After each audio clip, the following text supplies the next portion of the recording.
Internationale forskere har fundet spor af sprængstoffer i ruinerne af World Trade Center. I en ny videnskabelig artikel får det forskerne til at konkludere, at det formentlig ikke var sammenstødende med de to kaprede fly, der i 2001 fik World Trade-tårnene til at kollapse. Så vender vi blikket imod 9/11, det store angreb i New York. Det var nemlig formentlig ikke sammenstødet med de to kaprede fly, der i 2001 fik de to tvillingetårne til at kollapse. Det konkluderer i hvert fald en netop offentliggjort videnskabelig artikel. Internationale forskere har gjort fund af sprængstoffet nanotalmit i ruinerne af de sammenstyrtede tårne, og sprængstoffet kan ikke stamme fra de to fly. Tværtimod tyder undersøgelserne på, at det formentlig i forvejen var anbragt i bygningerne, og der er altså tale om flere tons sprængstof. Hvordan placerer man sådan noget i skyskraber på alle etagerne? Altså hvordan man får det ind? Ja. På paller? Ja, det vil jeg da. Altså, hvis jeg skulle transportere diameter, ville jeg da køre det ind på paller. Men hvordan en lastbil, og så køre det ind på paller. Hvorfor har man ikke opdaget det noget før? Eller før? Hvem skulle opdage det? Portneren for eksempel, altså at man kører rundt med 10-100 tons nanotermit, som man placerer på etagerne i store sække, eller jeg ved ikke, hvad man gør. Altså, det undrer mig bare, at man ikke har opdaget det. Jamen, det spørgsmål skal du jo som journalist stille til det firma, som stod for kontrollen, for sikkerhedskontrollen i World Trade Center. Men I er i hvert fald ikke i tvivl om, at materialet har været der? Ja, det er sådan videnskab. Du kan ikke rigtig snyde der, at vi har fundet det. Og det er ureageret termit. Op 11 september 2001 heeft er brand gewoed, maar er is nooit een vliegtuig ingevlogen. Toch is ook dit gebouw op 11 september ingestort. Deze gebeurtenis heeft nooit veel aandacht gekregen en ook Denisowenko heeft er nooit van gehoord. Zijn reactie op de beelden die we laten zien is onbevangen. Zie je vanaf boven gaan? Nee, je gaat vanaf onder. Die gaat vanaf onder, ja. Toch? Ja. Ze hebben gewoon kolommen weggeblazen. Er is nagesprongen. Dit valt anders dan het World Trade Center. Vind je niet dan? Ja, je ziet het, de onderste verdiepingen gaan eerst. Ja, en de rest zakt er gewoon in. Dus dit is controlled demolition. Zeker weten? Zeker weten. Er is nagesprongen. Dit is in opdracht gebeurd. Dit heeft een team gedaan van experts. Maar dit is ook op 11 september gebeurd. Dezelfde dag? Dezelfde dag. Dezelfde dag? Weet je dat zeker? Ja.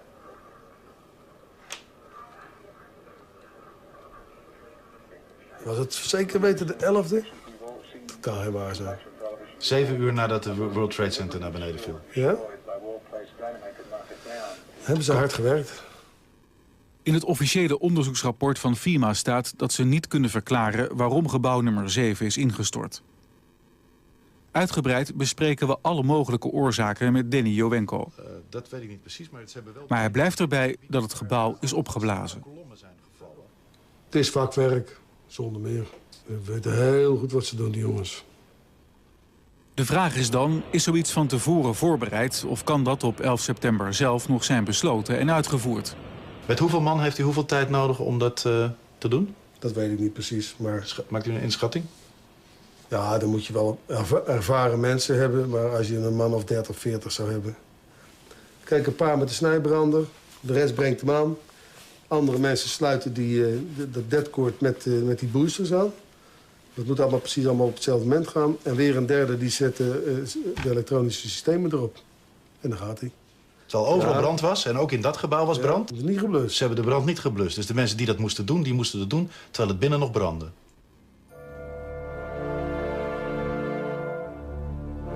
Ja, dat is vreemd. Dat is vreemd. Dat vind ik ook heel vreemd. Daar heb ik geen verklaring voor. Il faut cependant prendre en compte plusieurs choses. Tout d'abord, au cours des mois précédant le 11 septembre, une rénovation majeure des ascenseurs a été entreprise dans chacune des deux tours.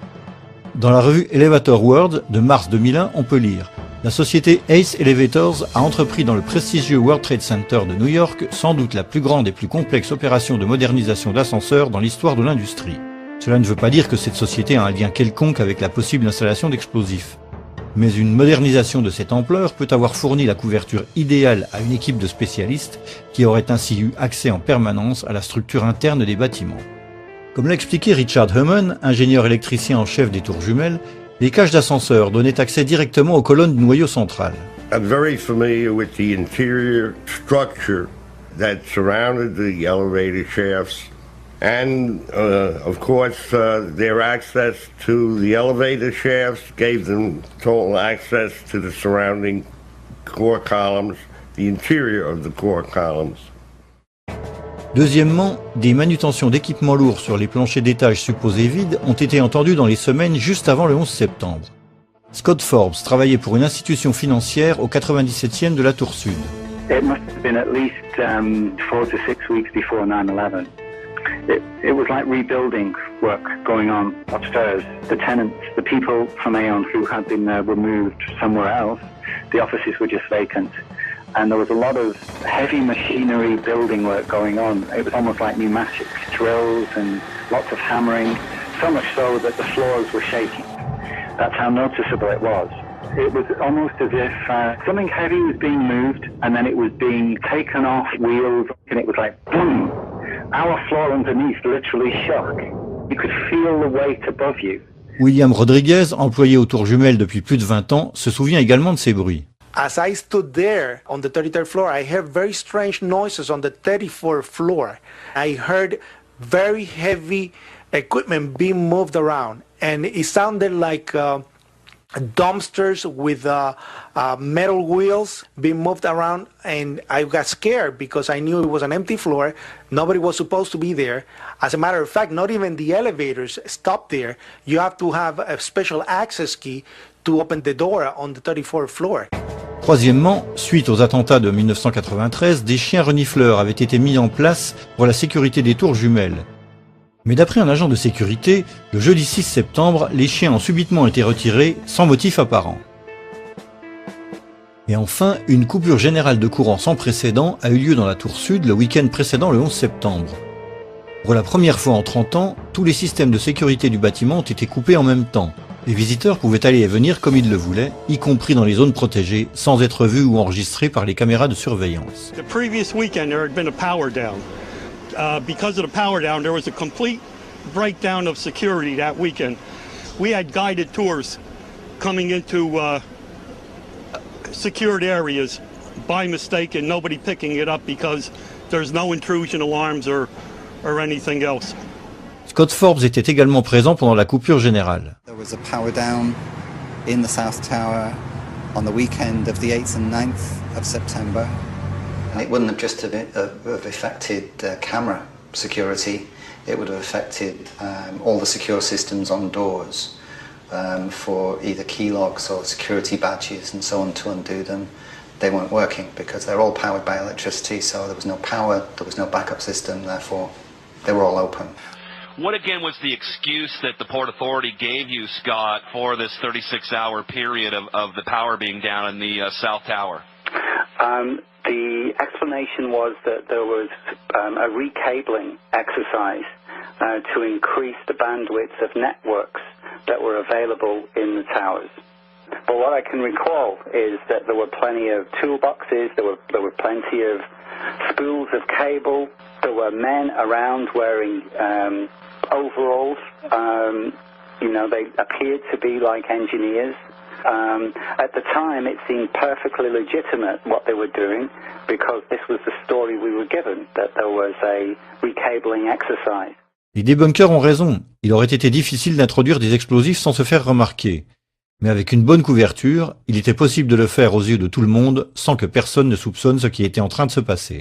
Le 11 septembre, des dizaines de fortes explosions ont été signalées par les pompiers, les policiers, des journalistes et de simples citoyens, à la fois avant et pendant la chute des deux tours. En fait, la plupart des explosions ont été signalées par des pompiers ou des policiers, mais personne ne sait mieux qu'eux reconnaître une explosion dans un immeuble en feu. There was a heavy-duty explosion.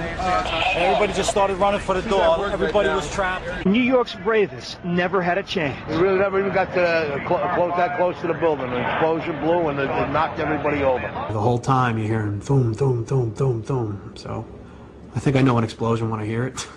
En août 2005, le New York Times a publié 12 000 pages de témoignages enregistrés de 503 pompiers et secouristes présents au World Trade Center le 11 septembre.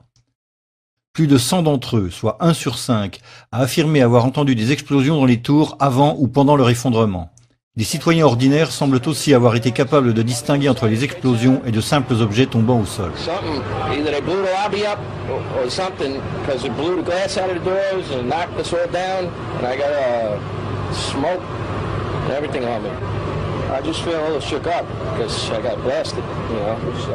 Avant d'aller plus loin, il faut savoir une chose à propos des démolitions contrôlées.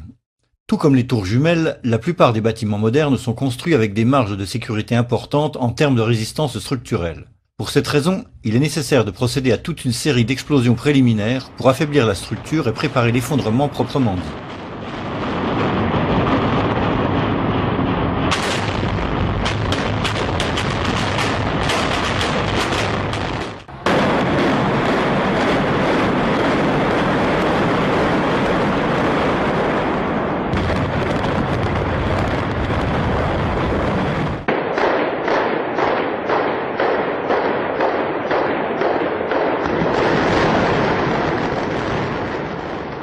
De toute évidence, dans le cas des tours jumelles, il n'était pas possible de déclencher toutes les explosions préliminaires au même moment, juste avant l'effondrement.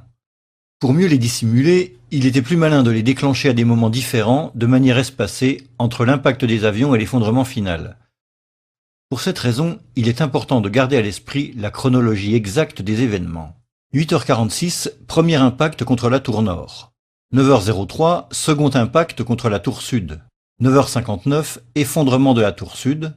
10h28, effondrement de la tour nord. 17h20, effondrement du bâtiment 7. Les témoins désignent par première explosion celle de l'impact du premier avion, tandis qu'ils appellent explosion secondaire celles qui se sont produites à des moments différents entre l'impact des avions et l'effondrement des tours. That first secondary explosion really got us spooked because we were in the building. Then there was secondary explosions and then the subsequent collapses. We've heard reports of secondary explosions after the aircraft impacted. D'après plusieurs témoins, il y a eu une explosion secondaire dans le sous-sol de la tour nord juste avant l'impact du premier avion. At 8:30, he says he was headed to level B4 in Tower 1, 4 stories below ground. I go downstairs, the foreman tells me to go to remove the containers. As I'm walking by the main freight corridor building in the corridor, that's when I got blown. I mean, the impact of the explosion of whatever happened, it threw me to the floor. Morelli se souvient ensuite d'une seconde explosion distincte de la première. I was racing, I was going towards the bathroom, all of a sudden I opened the door, I didn't know it was a bathroom, and all of a sudden a big impact happened again, and all the ceiling tile was falling down, the light fixtures were falling. Mais les témoins parlent d'une explosion dans le sous-sol avant même l'impact de l'avion. Very strong. Boom! An explosion so hard that pushed us upwards. Upwards. And it came from the basement between the B2 level and the B3 level. And at that moment, I thought it was the mechanical room where they have all the pumps and the generators for the building, that maybe a generator just blew up on the basement. Now, 20 years in the building, you know something that comes from the bottom and something that comes from the top.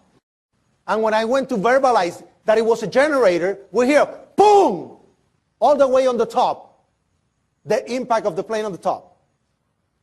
Two different events, two different times.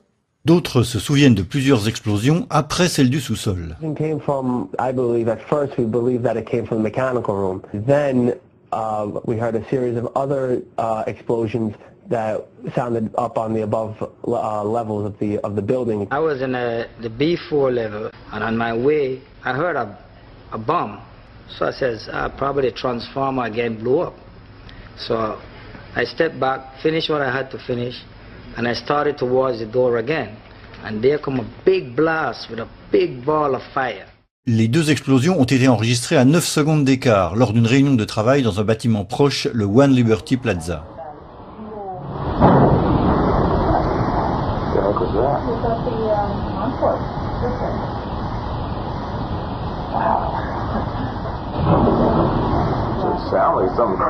Arturo Griffiths se trouvait dans l'un d'eux. Well, I was on my way from B2 to 49th floor, and there was a loud explosion and the elevator dropped.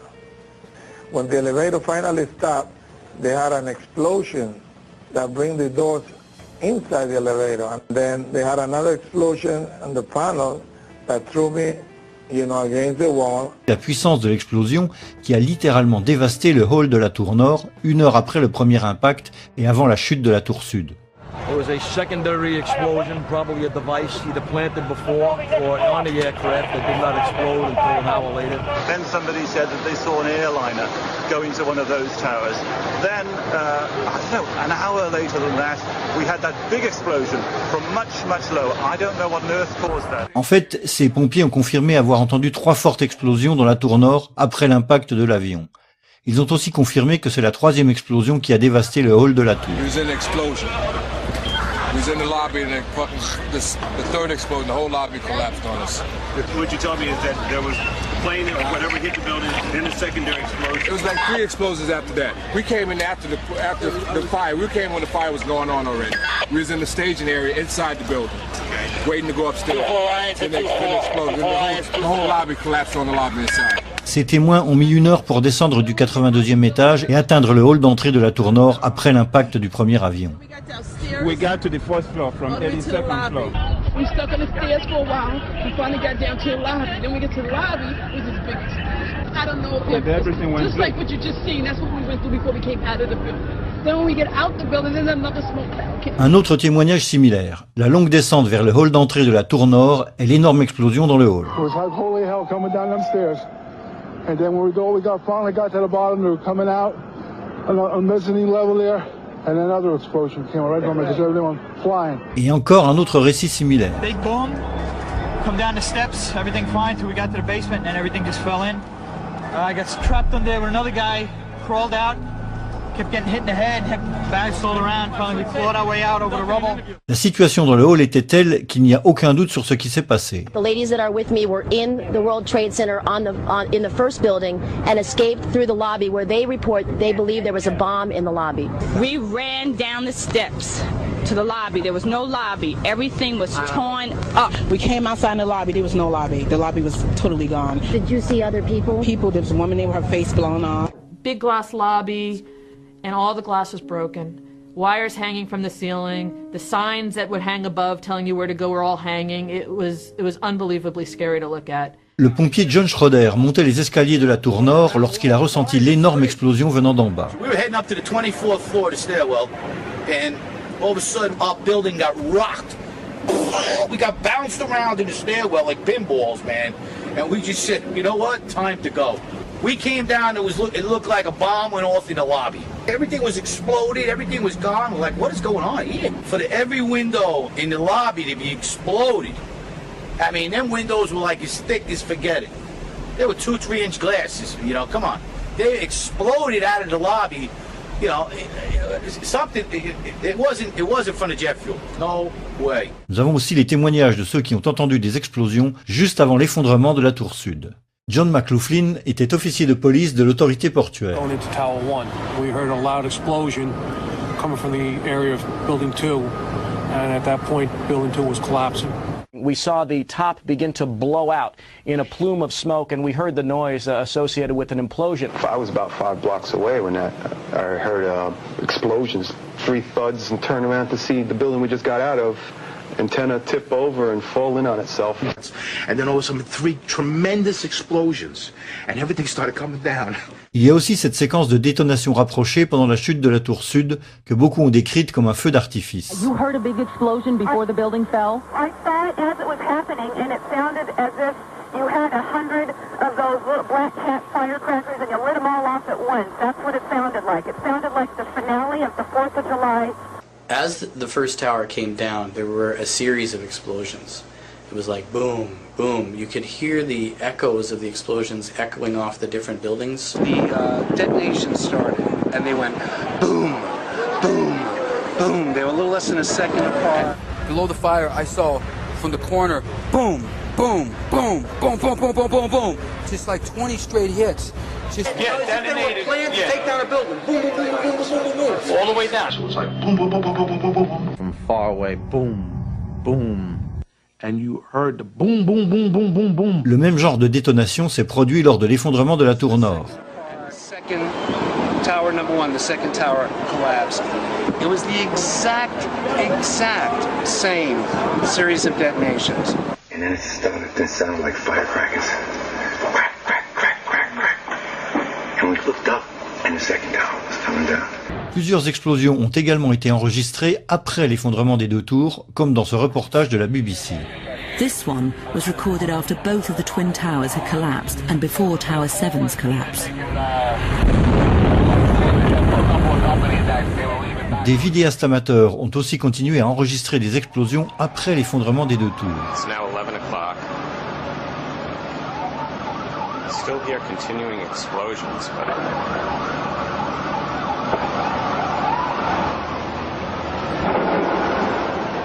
it's another explosion.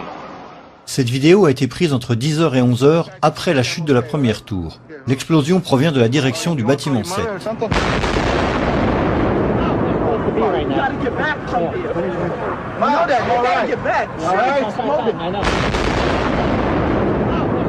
En fait, une énorme explosion a été signalée dans le bâtiment 7 avant sa chute. Peu après 9h, Barry Jennings descendait les escaliers du bâtiment 7 et essayait de rejoindre le rez-de-chaussée. Well, me and Mr. Hess, the corporation counsel, were on the 23rd floor. I told him we got to get out of here. We started walking down the stairs. We made it to the 8th floor. Big explosion. Blew us back into the 8th floor. Jennings s'est retrouvé coincé dans le bâtiment pendant plusieurs heures avec son collègue Michael Hess. Mr. Hess! 8th floor, 7 World Trade. I pass the word. Après avoir été secouru par les pompiers, Monsieur Hess a également confirmé l'énorme explosion au 8e étage. So, Mr. Hess, you were trapped in, I believe, 7 World Trade Center. Go ahead, sir. Yes, I was. I was up in the emergency management center on the 23rd floor. Another gentleman and I walked down to the 8th floor where there was an explosion. Dans une interview postérieure, Jennings a confirmé que l'explosion avait bien eu lieu avant la chute des deux autres tours. Both buildings were still standing. I was trapped in there for several hours. I was trapped in there when both buildings came down. Jennings assure avoir entendu d'autres explosions pendant qu'il était coincé. All this time, I'm hearing all type of explosions. En fait, des explosions ont été enregistrées dans le secteur du bâtiment 7 jusqu'à la dernière minute avant son effondrement.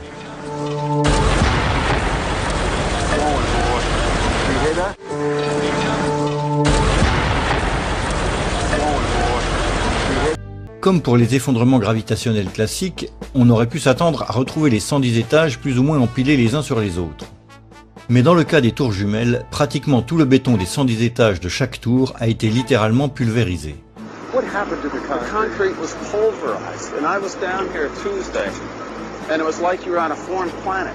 All of Lower Manhattan, not just this site, from river to river, there was dust, powder, 2-3 inches thick. The concrete was just pulverized. What do you think this is? I have no idea. What your guess is? Pulverized cement? The concrete. Et il n'y a pas que le béton qui a été pulvérisé durant l'effondrement.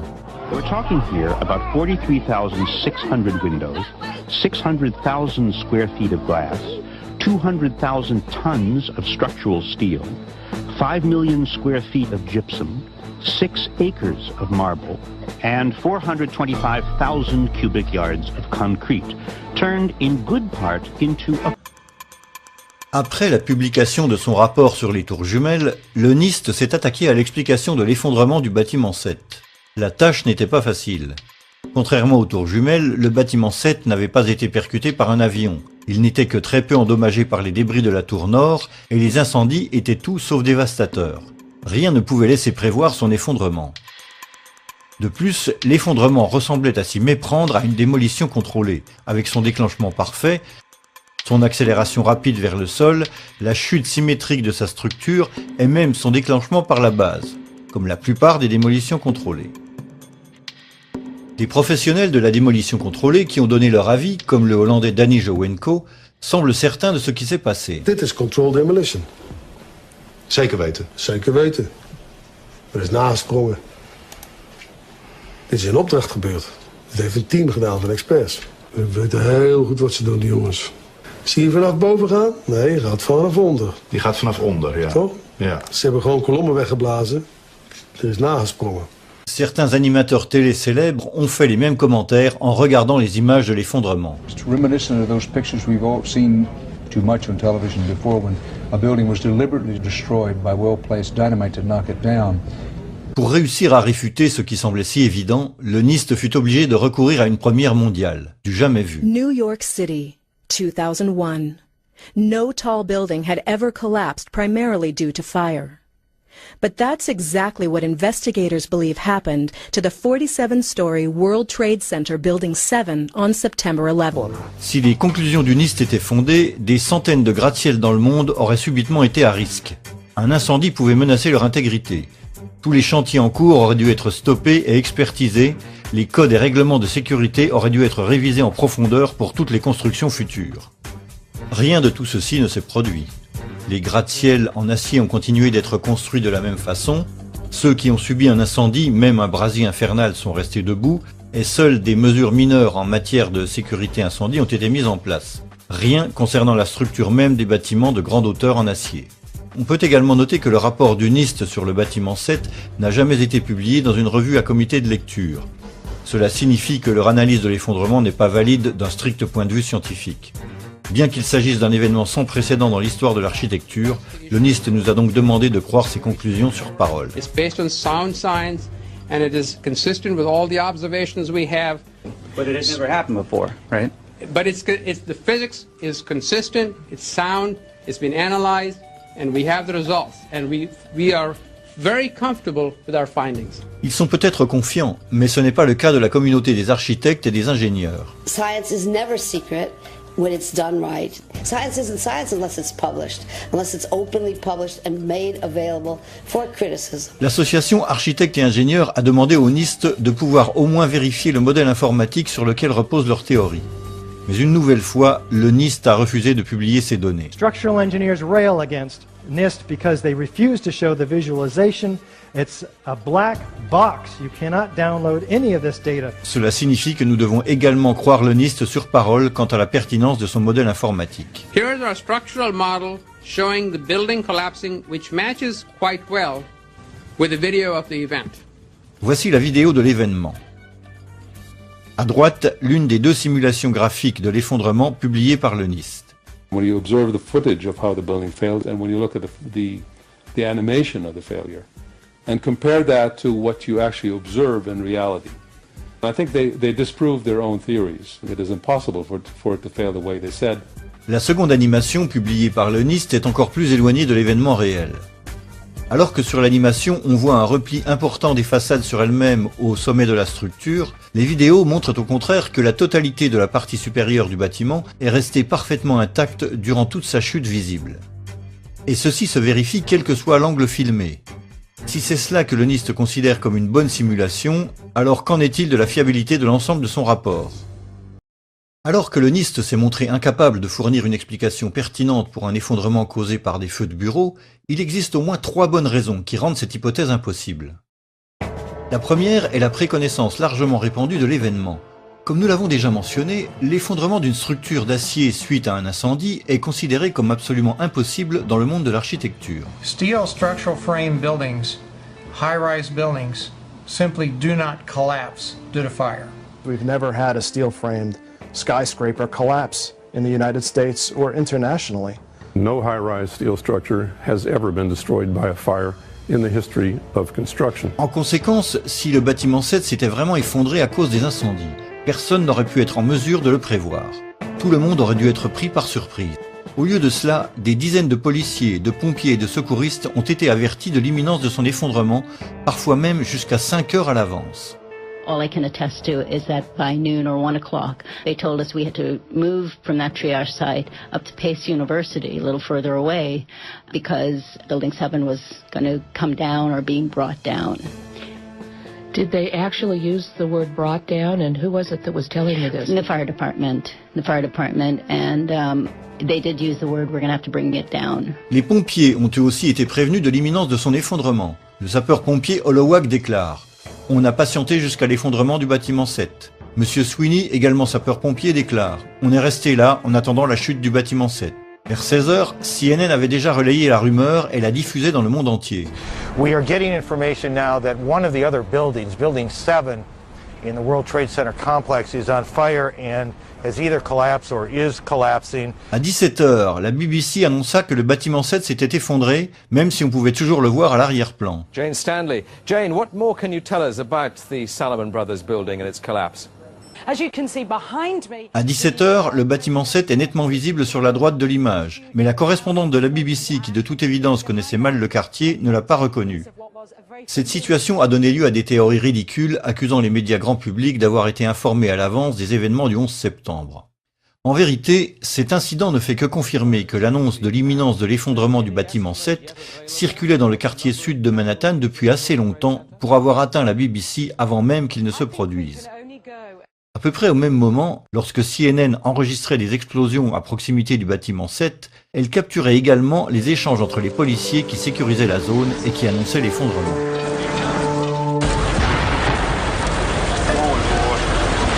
Keep your eye on that building as they coming down. Building is about to blow up. Moving back. Back here. All right, guys. Sorry. We are looking back. There's a building about to blow up. Voici le témoignage d'un infirmier qui a assisté à l'effondrement. You know, we heard this sound that sounded like a clap of thunder. Turned around, we were shocked to see that the building was, well, it looked like there was a shock wave ripping through the building and the windows all busted out. And, you know, it was horrifying. And then, you know, about a second later, the bottom floor caves out. And the building followed after that, and we saw the building crash down all the way to the ground. Il y a même une personne qui a entendu le compte à rebours juste avant l'effondrement du bâtiment. Le secouriste Kevin McPadden se tenait près du bâtiment 7 et attendait les ordres d'un responsable de la Croix-Rouge. You know, he kept asking the Red Cross rep, "What's going on? What's going on?"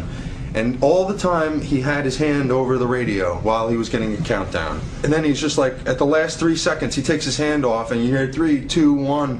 And he had this like heartbroken face. He's just like, just run for your life. It was about a second or two after the countdown ended that you started hearing the explosions. Explosions. Now, we're talking about bombs. La deuxième raison qui rend la version officielle du NIST intenable est la symétrie de l'effondrement. Comme nous l'avons vu, toute la partie supérieure du bâtiment s'écroule d'un seul bloc en maintenant une symétrie presque parfaite tout au long de la descente. The symmetry is the smoking gun. It cannot happen that when you have asymmetric damage, you will get a perfectly symmetrical collapse. And all you need to do is look at the videos and see that. The exterior columns on the outside, as well as on the inside, at the bottom would have to be severed almost at the same time. In order for the perimeter to fall perfectly and symmetrically, which it pretty much does at Building 7, all of those columns have to be removed within a tenth of a second of each other. Laissons le mot de la fin aux secouristes, qui ont été décimés par centaines après avoir inhalé les poussières toxiques de Ground Zero dans le silence assourdissant des médias. I want to tell you tonight about the people we call heroes and are still in growing numbers living in terrible physical and economic circumstances as they struggle with the carcinogenic effects of the toxic chemical soup Ground Zero became. Can this side of the room, everybody stand up? Everybody on this side, if you're all rescue workers, will be dead in 4 years. Thank you. You'd all be dead in 4 years. That's our statistics. That's what's happening. In 7 years, it doubles. And every time Popular Mechanics calls the people of this movement nuts, these propagandists, professional liars and tools who cannot, even by any stretch of the imagination, be considered journalists, strike another nail into the coffin of another rescue worker. I don't think we're crazy. Conspiracies are only evidence the courts won't hear. We who are still dying from 9/11, who went into the towers and into that pile, now live with those buildings in our lungs and digestive systems and our blood. For myself and far too many of us, research and the effective treatment's going to arrive far too late. I have double metastasizations in both lungs. That's just a reality. We were also killed on 9/11. Avenge us.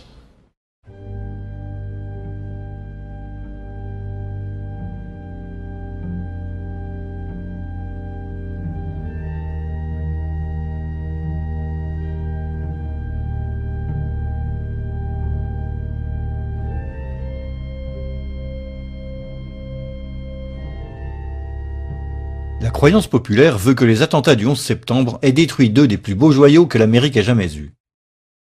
Mais c'est loin d'être le cas.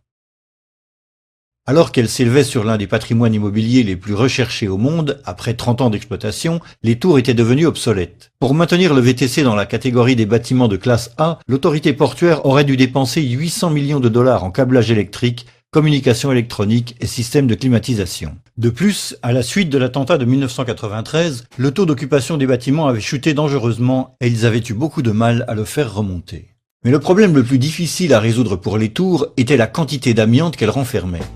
Construite à une époque où l'amiante était autorisée, elle contenait au moins 400 tonnes de ce matériau extrêmement toxique.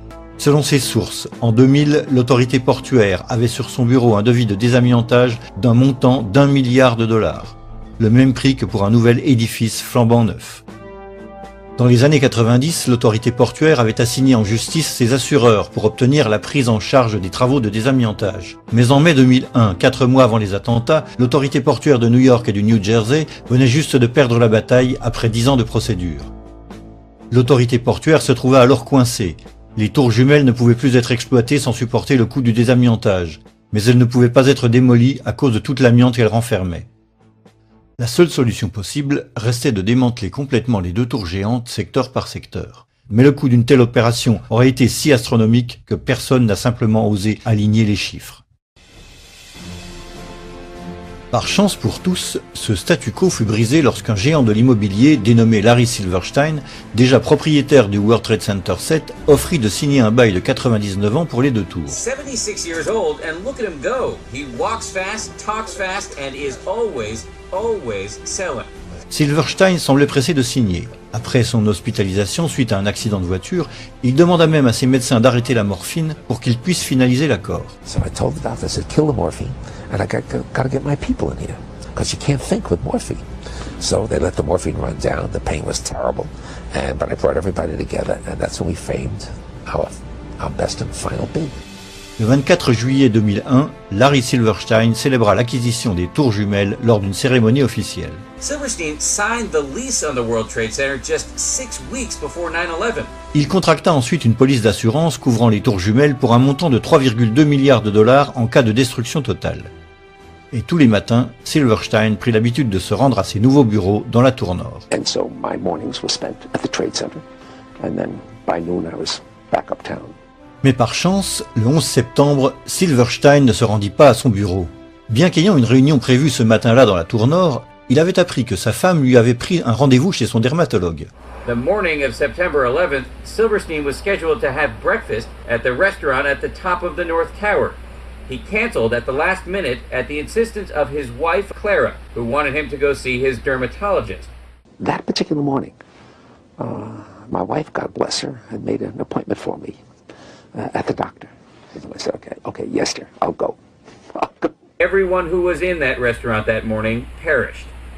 And then, just minutes later, received a telephone call to turn on a television set and witnessed this horrendous circumstance. C'est ainsi qu'au soir du 11 septembre, Larry Silverstein se retrouva à la tête de 1,2 million de mètres carrés de nouveaux espaces de bureaux prêts à être reconstruits dans l'un des quartiers d'affaires les plus recherchés au monde. Puisque, selon Silverstein, les attentats constituaient deux événements distincts, il exigea que les compagnies d'assurance paient 7 milliards de dollars pour ce qu'il avait toujours appelé mes 3 tours. I will spend $7 billion on my 3 towers. Finalement, un accord fut conclu pour un montant de 4,5 milliards de dollars, supérieur d'un tiers au montant initial assuré par Silverstein. Et puisque les attentats terroristes avaient aussi détruit le bâtiment 7, Silverstein reçut 800 millions supplémentaires pour le reconstruire, alors qu'il n'avait coûté initialement que 400 millions. It's a much more beautiful building. It's a glass facade, allows the light to come into the space. The views on 4 sides are phenomenal, and the space looks magnificent. Entre-temps, l'amiante des tours jumelles avait été respirée par les habitants du sud de Manhattan, en particulier par les secouristes et les volontaires qui travaillèrent à Ground Zero et qui aujourd'hui sont littéralement décimés par le cancer des poumons et d'autres maladies pulmonaires.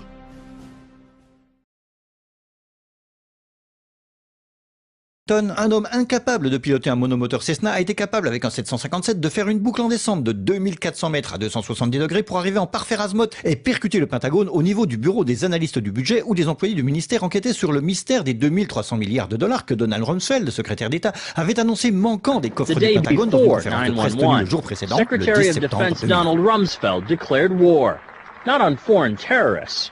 The adversary is closer to home. It's the Pentagon bureaucracy. He said money wasted by the military poses a serious threat. In fact, it could be said that it's a matter of life and death. Rumsfeld promised change, but the next day, the world changed. And in the rush to fund the war on terrorism, the war on waste seems to have been forgotten. My 03 budget calls for more than $48 billion in new defense spending. More money for the Pentagon when its own auditors admit the military cannot account for 25% of what it already spends. According to some estimates, we cannot track $2.3 trillion in transactions. 2.3 trillion with a T. That's $8,000 for every man, woman, and child in America. To understand how the Pentagon can lose track of trillions, consider the case of one military accountant who tried to find out what happened to a mere $300 million. We know it's gone, but we don't know what they spent it on. Jim Minery, a former Marine turned whistleblower, is risking his job by speaking out for the first time about the millions he noticed were missing from one defense agency's balance sheets.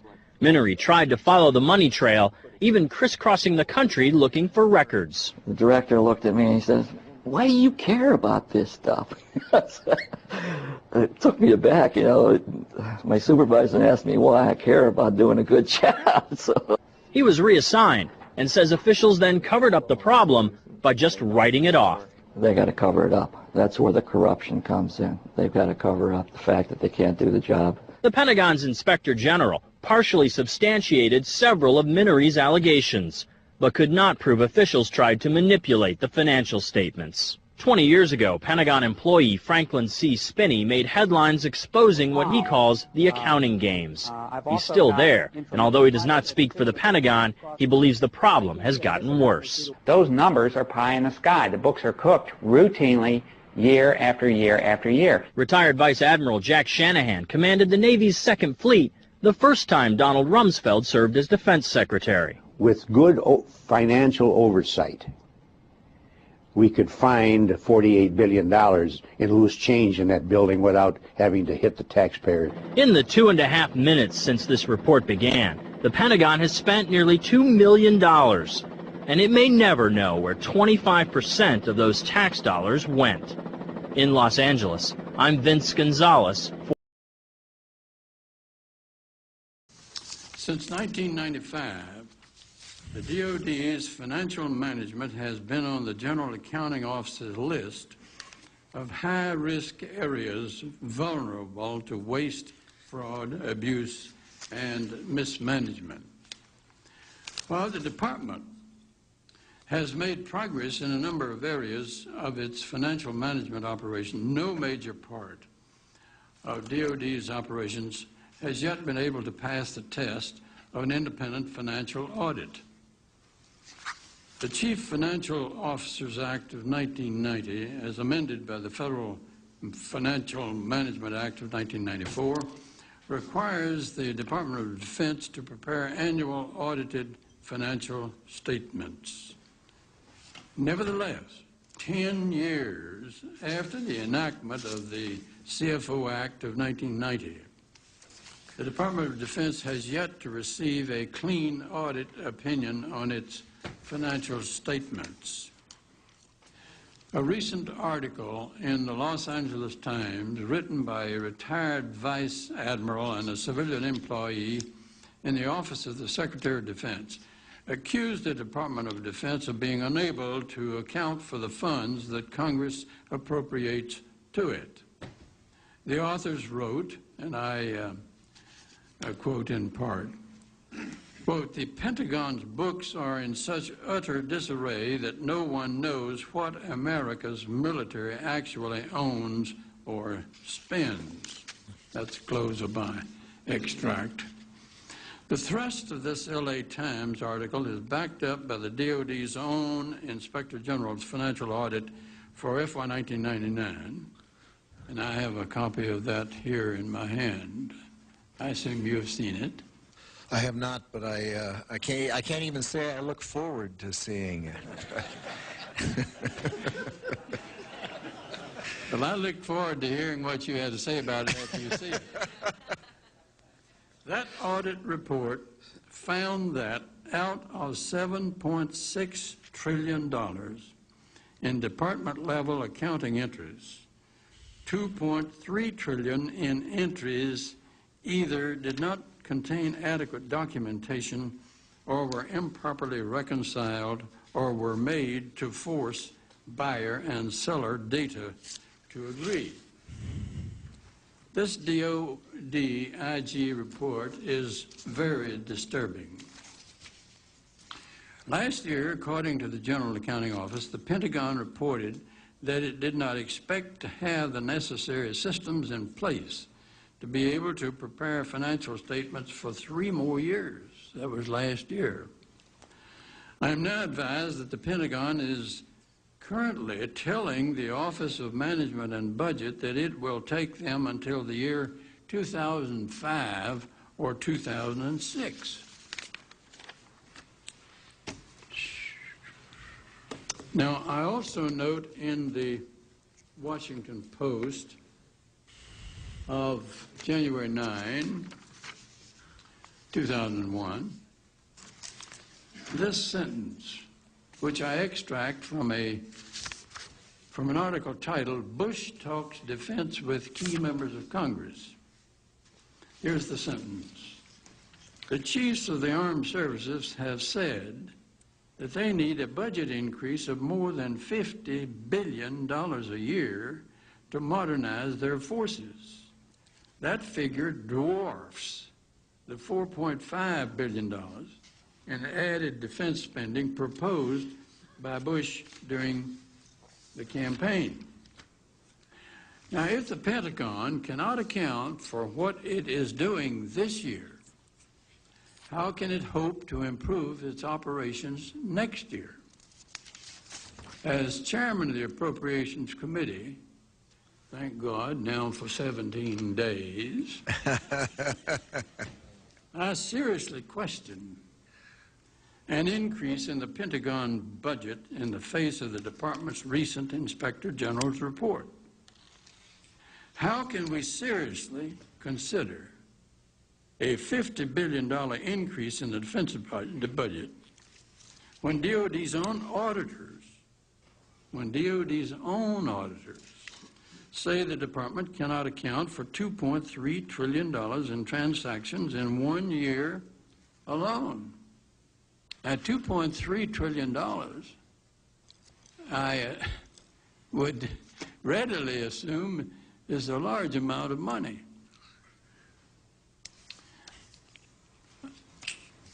According to my old-style math, there have been 1 billion minutes, give or take a little, won't make much difference, since Jesus Christ was born.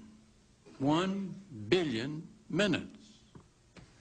And according to that same old math, $2.3 trillion, which the department can't account for in 1 year alone, would amount to $2,300 per minute for every minute since Jesus Christ was born.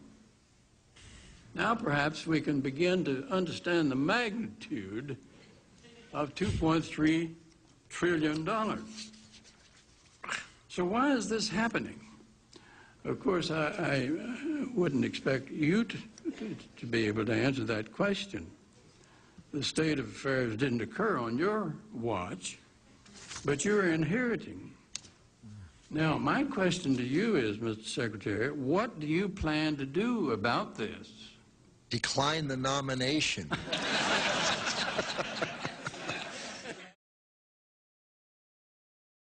La commissione che ha indagato sui fatti dell'11 settembre, una delle 2 commissioni, abbia detto che questo attacco è stato una sorpresa. Ora, Come si fa a dire che è stata una sorpresa se io, modestissimo giudice, ex giudice istruttore del Tribunale di Roma, ho avuto la percezione da quegli elementi che emergevano pubblicamente che ci potesse essere, e loro hanno parlato di una sorpresa quando le autorità degli Stati Uniti avevano una serie di dati che lasciavano prevedere un attacco di questo genere. Lei dice per esempio che c'è un concorso attivo in strage da parte di settori degli apparati. I fatti sono questi, che la CIA era sicuramente informata del fatto che Mohammed Atta stava preparando degli attentati e la CIA seguiva e pedinava Mohammed Atta fin dal 1998 in territorio tedesco, ad Amburgo. Questo è un fatto che riconosce anche la Commissione. La CIA ha seguito Mohammed Atta anche attraverso intercettazioni telefoniche nel territorio tedesco fino al 2 giugno del 2000. Ebbene, a questo punto Mohammed Atta parte da Amburgo, va a Venice e inizia questo addestramento presso la scuola Huffman. Qui occorre inserire tutta una serie di fatti che si sono verificati, perché prima di tutto Atta non aveva un visto regolare M1 che invece avrebbe dovuto avere. Egli ha avuto il visto presso il consolato di Jeddah. Consolato di Jeddah che era gestito, come è stato riferito da alcuni testimoni, dalla CIA. Quindi la CIA controllava perfettamente tutte le persone che chiedevano dei visti. Ecco, questo fatto, è l'inizio di questa vicenda, perché presso il consolato di Jeddah sono stati rilasciati dei visti e dei passaporti che non potevano essere rilasciati perché riguardavano dei terroristi che erano già stati segnalati come terroristi presso appunto dall'Arabia Saudita. Questi personaggi sono partiti nel gennaio del 2001, il 15 gennaio del 2001 sono arrivati a Los Angeles. La CIA lo sapeva perfettamente, era informata perché hanno rilasciato loro i visti essendo presenti nel consolato di Jeddah. Ebbene, non hanno avvertito l'FBI di questa cosa. Dottore Posimato, mi scusi se la interrompo, ma non solo la CIA sapeva, ma sapeva anche l'FBI, perché secondo l'inchiesta ufficiale, la numero 1, che è stata in parte segretata, ma adesso lo sappiamo, e quei documenti sono arrivati anche nella commissione numero 2, la commissione ufficiale, 9/11 Commission Report, che 2 dei terroristi, 2 che non sono Atta, altri 2 hanno alloggiato per circa 10 mesi, da quel 15 di gennaio, a San Diego in California, in casa di un agente dell'FBI, Abdul Sattar Sheikh. Non solo, ma hanno ricevuto denari da un altro agente dell'FBI che era Al-Fayumi. Allora, lì non si può fare di tutto erba un fascio, perché ci sono degli agenti dell'FBI che hanno denunciato questo fatto. E uno di questi, perché è un certo Kenneth Williams, che è stato indicato anche da Jesse Ventura nel suo libro. Ora, bisogna leggere attentamente questi documenti in cui alcuni agenti dell'FBI hanno doverosamente informato il centro, che era il capo dell'FBI era David Mueller, mi pare che si chiamava Mueller. Ebbene, c'è una norma di diritto internazionale, di diritto interno penale, che dice che se un'autorità è a conoscenza di fatti che stanno per accadere e non agisce allo scopo di impedire questi fatti, questa autorità, questo soggetto concorre nell'attentato. Questo è stabilito anche nel codice penale italiano, articolo 40 del codice penale, cioè non impedire un evento che si ha il dovere di impedire equivale a cagionarlo. Questo è l'articolo 40 del Codice Penale italiano. Questa norma si ricava anche dall'ordinamento federale degli Stati Uniti, perché si parla di causazione, la quale può avvenire sia attraverso azioni attive che attraverso azioni omissive. Questo considerando la migliore delle ipotesi, cioè che la CIA sapesse e non avesse fatto nulla per impedire l'evento. Poi c'è anche l'ipotesi da indagare e da approfondire che la CIA possa avere sostenuto attivamente questi terroristi, perché li ha favoriti sia rilasciando dei visti che non avrebbe potuto rilasciare perché si trattava di persone già sospettate di terrorismo, sia consentendo loro di stare nei territori degli Stati Uniti e di prepararsi nelle scuole di volo.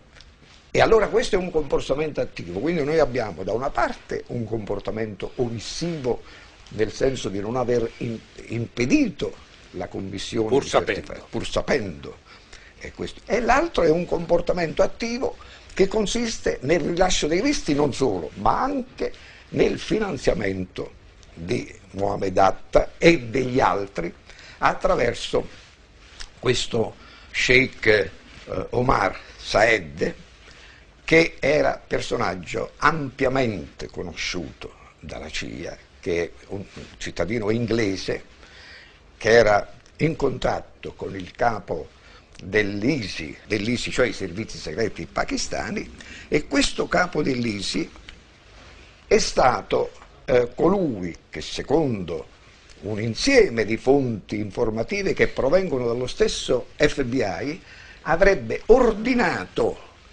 capo dell'ISI, allo Sheikh Omar Ahmed di pagare la somma di $120.000 a Mohammed Atta un anno prima dell'attacco alle Torri Gemelle, e le avrebbe ricevute attraverso una banca degli Emirati Arabi. Ora questo è un fatto, credo che sia abbastanza pacifico, che ha portato alle dimissioni del capo dell'ISI. Ma secondo il diritto penale di qualunque paese, costui sarebbe stato incriminato per concorso in strage. Cioè la conoscenza del finanziamento da parte del capo dell'ISI imponeva a qualunque autorità giudiziaria del mondo di accusare il capo dell'ISI di concorso in strage, concorso morale. Ma questo solo per citare alcuni episodi che dicono che su questi fatti bisognava e bisogna indagare, perché sono fatti che impongono un'indagine da parte dell'autorità giudiziaria americana. Se l'autorità giudiziaria americana non fa l'indagine, qualche altro dovrà farle a posto suo. Per questo io vorrei chiederle proprio questo. Come mai, secondo lei, la Commissione Ufficiale d'Inchiesta dell'11 settembre di queste questioni praticamente non ha parlato? C'è stata una volontà, secondo me, di coprire questi fatti che mettono in chiaro imbarazzo non tutto io non parlo di accuse generiche all'amministrazione americana o all'America, parlo di fatti specifici che riguardavano alcuni esponenti di vertice della CIA e il capo dell'FBI, perché il capo dell'FBI è stato ripetutamente informato con rapporti che sono stati mandati il 5 luglio, il 10 luglio, il 15 luglio, il 6 agosto da parte di coraggiosi e leali agenti dell'FBI, ebbene a questi rapporti non si è dato nessun seguito. Benissimo. Lei fa riferimento anche alle 3 torri cadute quella mattina, 2 la mattina colpite dagli aerei e la terza nel pomeriggio senza nessun aereo che la colpisse. Mi pare di capire che lei pensa che ci sia stata una preparazione che va al di là dell'attività dei terroristi eventuali, perché per far cadere le torri minandole in anticipo bisogna che ci sia qualcuno che lo ha fatto e non possono essere i terroristi che hanno fatto questo. Ecco, io non sono ovviamente uno scienziato e in questi casi il giudice, il pubblico ministero, il prosecutor si deve rivolgere a uno scienziato. Dall'analisi compiuta da questi scienziati è emerso chiaramente che era impossibile che un edificio che aveva strutture metalliche robustissime, almeno in una parte della costruzione, potesse disgregarsi e crollare nel giro di pochi secondi. Addirittura io ho visto questo edificio che cadeva e si disintegrava nel giro di pochi secondi, perché questo contrastava con l'esistenza di una struttura di acciaio all'interno del... Quindi, allora io dico questo, che in casi di questo genere, in tutti i paesi del mondo, innanzitutto c'è un processo pubblico contro i responsabili, Moussaoui, contro il capo dell'ISI, contro quelli che vengono identificati come complici di quelli che sono morti. In questo processo pubblico bisognerebbe dare la possibilità alle vittime, ai familiari delle vittime dell'11 settembre, di portare un contributo di conoscenza attraverso i propri esperti, perché secondo le regole del due process of law, che sono state definite proprio negli Stati Uniti, nei paesi di common law, bisogna che questi accertamenti non siano fatti da una sola autorità, che è l'autorità che difende lo Stato, che è possibile responsabile di questi fatti, ma che questi accertamenti vengano fatti nel contraddittorio delle parti, cioè da una parte c'è l'esperto del pubblico ministero, del prosecutor, e dall'altra c'è l'esperto nominato dai familiari delle parti offese, delle vittime.